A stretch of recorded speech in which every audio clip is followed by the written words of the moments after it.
She had told me it was her work friend group previously, and she remained consistent in that answer. However, she added some details that I didn't know. So not only did her work friend group plant the idea of the open marriage because my wife missed out due to us being together since middle school, but they also encouraged my wife to start an emotional affair with the new hot manager who showed up at her workplace, the one I caught her in bed with. Apparently, they encouraged my wife to live free. Apparently, my wife took a liking to the manager due to his encouragement, and it all developed into an emotional affair, but it only got physical once the marriage opened. She described it as being intoxicated behind the wheel of a speeding car. It was thrilling and intoxicating, but the price of this decision has become too much for her to bear. She sees now that she never needed a comparison, that what we had was truly unique and special, but now she feels like she destroyed our marriage and any chance of a life together. I told her I might not ever be able to see her as my wife again, and this made her break down in front of me. I simply held her in silence as she cried until she fell asleep in my arms on the couch. She has since left her job and cut off contact with all her friends and her manager, and even told me she's willing to spend the rest of her life making it up to me and working her fingers to the bone to be seen as a wife by me. But I haven't cut contact with my lover. Charlotte, quite frankly, makes me feel like a man, like I can challenge the world, and my wife hasn't in a while. We have our first marriage counseling session in a couple of hours, not sure how that will go. Update 1. My wife and I went to marriage counseling to deal with potentially closing the relationship back up. Even though it was our very first session, my wife took it as an opportunity to lay it all out, it seems. She confessed that this group of friends made her wonder if she had missed her chance because she was committed to her first boyfriend and had no other experiences, that she never had the same adventures some of these supposedly amazing women had. The therapist pointed out that this can be, and often is, detrimental to a marriage due to the difference in mindset. My wife seemed to agree, then added that after the new manager started approaching her, some of these friends encouraged her to see where it goes, that this was a chance for her to explore or discover herself. She states she felt guilty, so she never did anything physical until one of the divorced beluga-sized friends in the group suggested an open marriage as a loophole. She told her that some couples come out stronger because of it, so after regrettably convincing me to open up the marriage, her so-called adventure began. It was intoxicating and blinding but lacked real substance, not like the kind we built over the years, and she started to question her reasons for doing this. She said she could see the hurt in my eyes, but told herself this was an adventure. She had a chance to have an amazing experience, so the gravity of it all never happened until she noticed a change in me. At first, she assumed that because I went on dates, I would gradually accept her situation and be okay with it, but that all changed when my lover became a constant appearance in my adventure. Apparently, I started to smile again for no reason, and my eyes would light up when I would get a text message or when I cheerfully left the room to answer a call. She said she suddenly felt a pit in her stomach and started to get mini panic attacks for no reason. She went to her friends for advice again, but they said it was a normal reaction for me to have during the adventure. When the same divorced beluga who suggested this in the first place said, "It looks like his lover makes him happy," is when the reality of it all finally dawned on her, and the very real possibility that another woman and not his wife gave him joy almost made her pass out. She realized how ridiculous this all was and begged them to help her win me back, but they just told her if she couldn't deal with it, why did she open her marriage in the first place? She knew then and there that these people were toxic, a threat to our marriage and the life we built. Hence, she's been on a mission to win me back by any means necessary. I, on the other hand, didn't share much, but I did let the counselor know about the situation on my side with my lover still being in the picture. To this, my counselor said no resolution could ever be reached with my lover still in the picture and suggested we book another appointment after tomorrow. The counselor did say it was unusual for someone to stay with their first this long and gave the impression that any storm can be weathered. Our next session is tomorrow. Update 2. I have since moved into my brother's apartment. During our second session of counseling, I asked my wife some hard questions. 1. If she was sure nothing physical happened before the opening of the marriage. She looked towards the ground and begged me not to make her say it. She said, if she said it, then it would destroy us, but after some pushing, she shared it. She had got on her knees in his office and gave him neck. I was absolutely floored by this, and she started shaking and hyperventilating. Snot even began flowing from her nostrils as she cried and apologized to me. At this point, even the counselor was taken aback and had a look of disbelief. My wife got on her knees and hugged my legs, saying how sorry she was. I then asked her what really changed her view of him. She said after she started pulling back from the group as a whole, his behavior towards her changed. Then one evening, as she was leaving a meeting, she passed his office and heard him speaking about her to another male colleague. He said he was surprised at how easy it was to get her and how she is living proof that you can't trust the quiet ones. When the colleague asked if he actually fancied her, his response was that she was a pleasant distraction and that he had absolutely no intention of breaking up with his fiancée. He even added that this was simply to get it out of his system because the only woman who has ever understood him was his fiancée, and he didn't want to break up with her. He also mentioned how he felt bad for me, but you snooze, you lose. My wife, realizing that she was nothing more than a piece of meat to this man, added by the fact that she betrayed me for a cheap thrill, actually started contemplating taking her own life. She said she left her workplace and vomited in the parking lot. I then asked her if she loved him and if she stopped loving me. She looked me dead in the eye through tears and said she never stopped loving me and that he was just something different. She thought it was love, but now realizes how foolish that was. She squeezed my arm with surprising strength and said she knows she messed up, but she misses us. She says she misses the connection we had before all this. She even suggested we move away and start fresh, just the two of us, just as it was meant to be. I then told her it wouldn't be fair to my lover and that I need time away from her to process all of this. It was like she had a meltdown at those words. She started sobbing harder and saying incoherent things. She held on to me, as if I was going to disappear. It took some time for both me and the counselor to calm her down. The counselor managed to convince her that maybe time apart could help us heal. When we got home, I began to pack. My wife got a video call from her laptop. It was one of her former friends in tears. It turns out that after my wife resigned, this friend and the manager began a fling of their own, but apparently she had a pregnancy scare which caused him to basically turn into Dr. Hyde and Mr. Jekyll. To make matters worse, she had a boyfriend whom she apparently could see a future with him, and the only reason why she even had a fling was because she was curious of the experience. Her boyfriend found out because he discovered an email between the two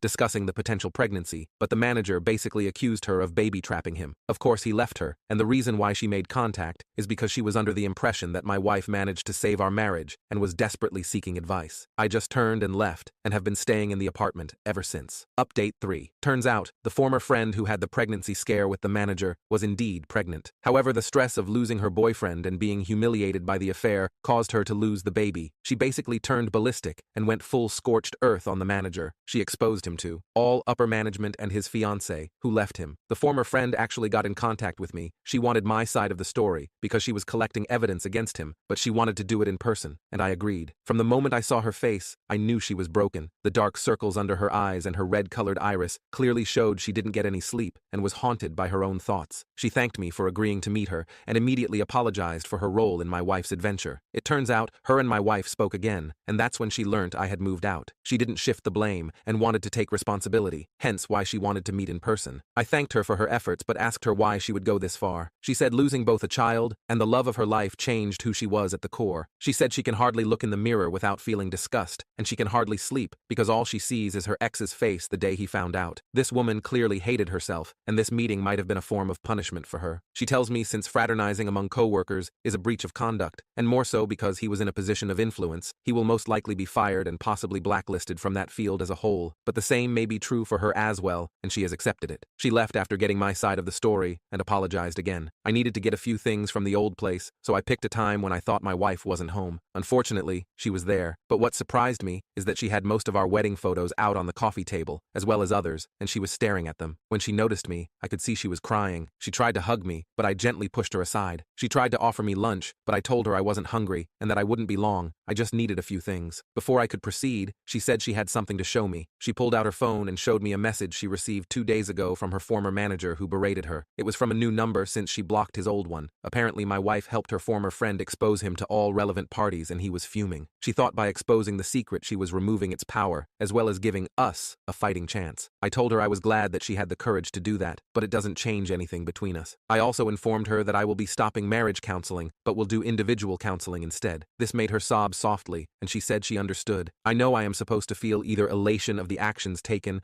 or rage because it took this long, but I feel numb towards her. This isn't normal, hence why I want to address it in individual counseling and not marriage counseling. I have also seen a divorce lawyer at my brother's recommendation just to be safe. As of now, I am not really willing to fight for this marriage, and it seems my wife can sense it. Before I left, she tried to initiate intimacy, but when I refused, she yelled and asked what Charlotte does for me that she can't. She said this in a voice so loud I am sure the neighbors heard. I shook my head and told her if she still couldn't tell after all that's happened, then it's clear where our marriage is headed and left.